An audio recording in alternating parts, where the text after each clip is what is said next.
bien heureux d'être de retour après ces vacances du temps des fêtes. Je vous souhaite une bonne et heureuse année, avec tout ce que vous voulez, mais surtout en partant de la santé, avec ça on fait ce qu'on peut, puis ce qu'on veut, éventuellement. Alors, ce soir, on va commencer avec beaucoup de sujets, on a 4 sujets intéressants. On va commencer avec un sujet qui se trouvait dans le journal La Presse de ce matin. Notre premier sujet aujourd'hui, c'est sur Aliénor d'Aquitaine et de Gauthier sans savoir. Et nous avons la chance aujourd'hui de pouvoir interviewer Gauthier sans savoir.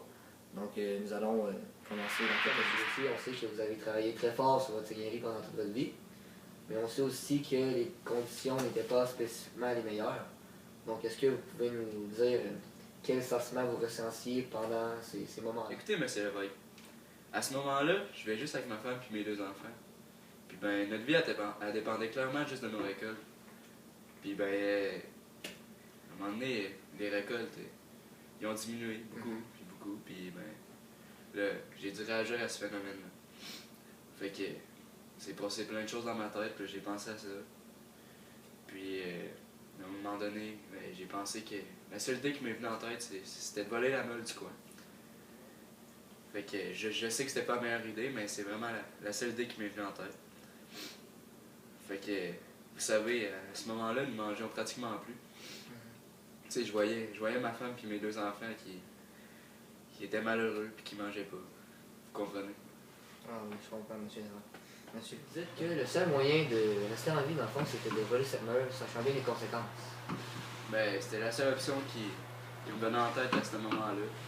Donc, oui, c'était vraiment la seule option la seule option. Ok, donc, qu'est-ce qui s'est passé par la suite? Les gens dans mon village sont venus me chercher. Ensuite, Ensuite? ben, ils m'ont enlevé la meule, laissant ma famille à rien pour se nourrir. Puis, ils m'ont emprisonné, ils m'ont attaché. Puis, ils m'ont torturé. À ce moment-là, je pensais rien qu'à ma famille. Puis c'était la première fois en plus que je voyais cette maudite Aliénor.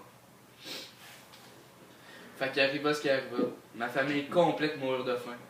Pendant que je voyais que cette Aliénor et ses gardes me torturaient. Et comment avez-vous réagi face à cette situation?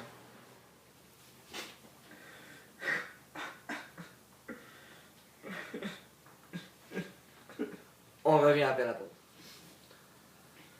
Désolé pour cette interruption, Monsieur Gauthier est en pleurs, donc il a fallu faire une courte pause. Donc on va recommencer. Alors Monsieur Gauthier, comment avez-vous réagi face à cette situation?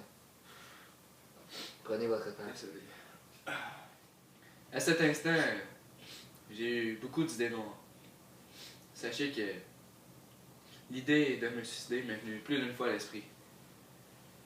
Mais l'idée de me manger de la mort de ma famille m'envahissait. Alors, je me suis relevé et l'ai suivi à l'idée que je me réjouisse de la mort de cette Aliénor qui est responsable de ma torture. Donc, si je comprends bien, vous étiez plus que déterminé à vous venger dans le fond. Plus que déterminé. Et est-ce que vous pouvez nous dire, pendant que vous la suiviez, que faisait-elle? Je l'ai vu conquérir le cœur du roi Louis VII et le laisser là, impuissant, ayant le cœur brisé. Et pendant ce temps, celle-ci s'amusait avec grand jouissement. Pas de tuc, en plus. Pas de sucre? Mais pas de capuchon, là. Pas de cap. Ah, ok. Ouais, ce que tu penses. Avec un certain Manuel. Louis apprenant et immédiatement déclara barbarie. Vilaine, cette Aliénor s'en alla et débarqua en Angleterre. Elle conquérit à son tour le cœur du roi d'Angleterre. Que 60 jours en était la différence. Ce roi, beaucoup trop violent, régnant la méchanceté comme elle représentait très bien à mes yeux. Tuant violemment Rosemonde, on peut dire que le mal la suivait très bien. Elle mérita ce qui arriva et se fit emprisonner pendant 15 ans de temps. Et que faisiez-vous pendant ce temps? J'attendais, même après 15 ans, la colère m'envahissait toujours. Et après sa libération, qu'arriva-t-il? Eh bien, peu de temps se passa. personne à ses côtés, tout le monde voulant sa mort, la population complète. Alors, Aliénor mourut entre mes mains et au bien de tout le monde. Eh bien, M. Gauthier, on peut voir que vous êtes vraiment déterminé. Des hommes comme vous, avec une détermination sans relâche, ça se fait de moins en moins de nos jours. À la maison, regardez-le, c'est vraiment toute qu'une pièce d'homme. Donc, avant de finir, M. Gauthier, j'ai une dernière question. Vous sentiez-vous libéré après sa mort? Eh bien, c'est sûr qu'un poids sur mes épaules s'est enlevé. Ensuite, s'est enlevé un deuxième poids. Jamais de son corps, comme on dit. Effectivement, monsieur l'évêque. Mais vous savez, sur terre comme au ciel, j'entrerai toujours à cette maudite Aliénor. Eh bien, M. Gauthier, c'est déjà tout.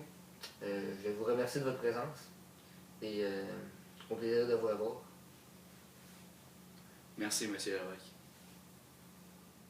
Donc, c'était l'histoire de Gauthier sans savoir, l'homme qui a supposément tué Aliénor d'Aquitaine. Tristesse pour quelques-uns et une réjouissance pour d'autres. Donc, on va passer au deuxième.